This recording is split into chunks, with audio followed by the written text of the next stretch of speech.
If we had to relearn everything from walking to putting on our clothes to making breakfast to making coffee to eating to talking, we'd be exhausted by breakfast.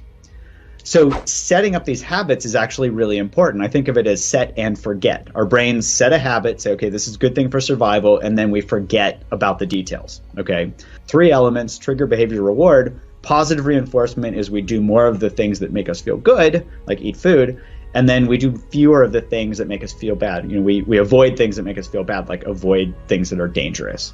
So if we're not aware of these habit loops, that trigger, the behavior, and the reward, we're just going to keep acting them out automatically, unconsciously, not aware, right? So the first step is to just become aware. Oh, there I'm stuck in my habit loop again. Let's use worry as an example. Oh, there I'm worrying again. Oh, there I'm worrying. The next step is really about hacking into our brain's reward-based learning system. And the way that this works is that our brain stores a hierarchy of values of different behaviors. I'll use chocolate as a simple example, okay? So if I eat some broccoli, my brain stores a certain reward value for that, and then if I eat chocolate, my brain stores a different reward value for that. And because chocolate is more densely packed with calories, from a survival perspective, my brain's going to be like, chocolate, dude. But basically, my brain, when given a choice, it's going to pick chocolate over broccoli, okay? So this reward hierarchy is actually set up in a part of our brain called the orbitofrontal cortex. Not that important, but if anybody wants to know some of the neuroscience here.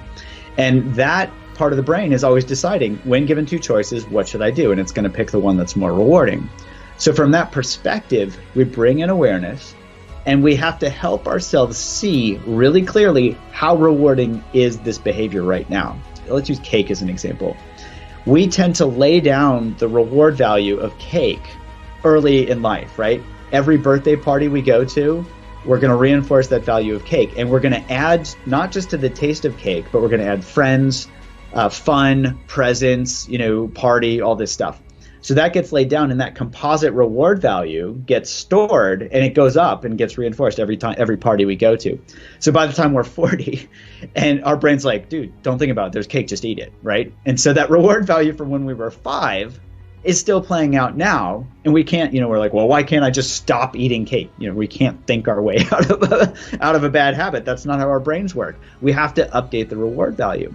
Bring conscious awareness in and ask ourselves, hey, how rewarding is this right now? Not intellectually, but in an embodied feeling. I'll give an example with smoking, for example. So with my patients in my clinic who want to quit smoking, I have them smoke, and they look at me like, Doc, I thought it was, aren't I supposed to quit smoking?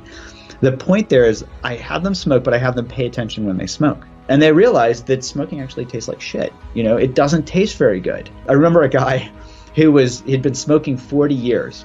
And I had him smoke consciously, and he came back and he's like, I can't believe I never noticed this before. We calculated it out. He had reinforced that process 293,000 times, right? So it was totally unconscious for him until it became conscious. As soon as it's conscious, whether it's cigarettes or eating 3 pieces of cake when we're not hungry, when we're stressed, if we bring awareness to that, our brains can actually see, how rewarding is this? Not that rewarding. Doesn't take willpower, doesn't take effort, it simply takes awareness.